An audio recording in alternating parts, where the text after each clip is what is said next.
The idea behind object-oriented modeling and programming is to create computer representations of concepts in the problem space. It lets you model their relevant attributes and behaviors so that a computer can simulate them. One design principle, called generalization, helps us to reduce the amount of redundancy when solving problems. You probably already have experience with a form of generalization and don't even know it. Many behaviors and systems in the real world operate through repetitious actions. We can model behaviors using methods. It lets us generalize behaviors, and it eliminates the need to have identical code written throughout a program. Take this array creation and initialization code, for instance. We can generalize repetitious code that we would need to write by making a separate method and calling it. This helps us to reduce the amount of near-identical looking code throughout our system. Methods are a way of applying the same behavior to a different set of data. Generalization is frequently used when designing algorithms, which are meant to be used to perform the same actions on different sets of data. We can generalize the actions into its own method and simply pass a different set of data through arguments. So, where else can we apply generalization? Well, if we can reuse code that is inside a method, and a method is inside a class, then can we reuse code from a class? Can we generalize classes? Generalization happens to be one of the main design principles of object-oriented modeling and programming, but it's achieved differently than what we've just seen with methods. So how is this done? Generalization can be achieved by classes through inheritance. In generalization, we take repeated, common, or shared characteristics between two or more classes and factor them out into another class.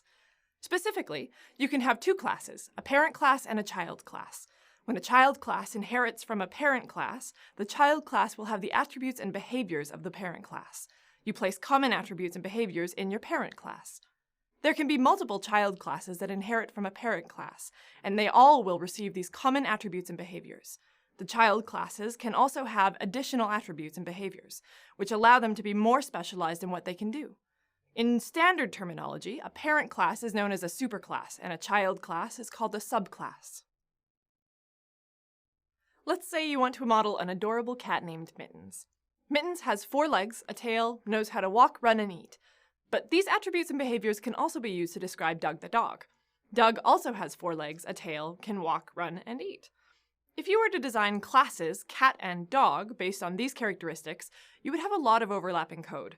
What would happen if you want to model another similar characteristic? You would need to add the same code to both of your classes. This doesn't sound too bad because you only have 2 classes, but what if you have several classes that share common characteristics? It would be time-consuming and error-prone to carefully add code to all of them. That leads to a system that is not flexible, maintainable, or reusable. Let's look at Mittens and Doug to see what commonalities we can find between them. I would say they are both a type of animal, with legs, a tail, and have a shared set of behaviors like walking, running, and eating. An animal, then, is a general idea. This means that an animal is a broad term used to describe a large grouping of more distinct classes. The term animal can be used to define a set of common characteristics and behaviors that belong to different specific types of animals, like cat and dog. In this example, we can generalize the common attributes and behaviors of the cat and dog class into a superclass that we will call animal.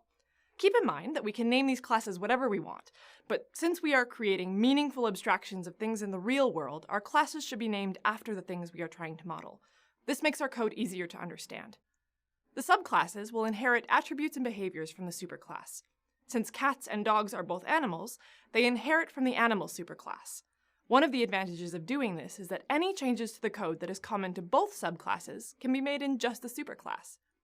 The second benefit is that we can easily add more animals to our system without having to write out all the common attributes and behaviors for them. Through inheritance, all subclasses of the animal class will be endowed with the animal class's attributes and behaviors. Inheritance and methods exemplify the generalization design principle. They are techniques that let us apply a rule called DRY, which stands for Don't Repeat Yourself. We can write programs that are capable of performing the same tasks but with less code. It makes code more reusable because different classes or methods can share the same blocks of code.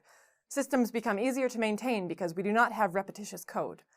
Generalization will help you build software that is easier to expand, easier to apply changes to, and easier to maintain.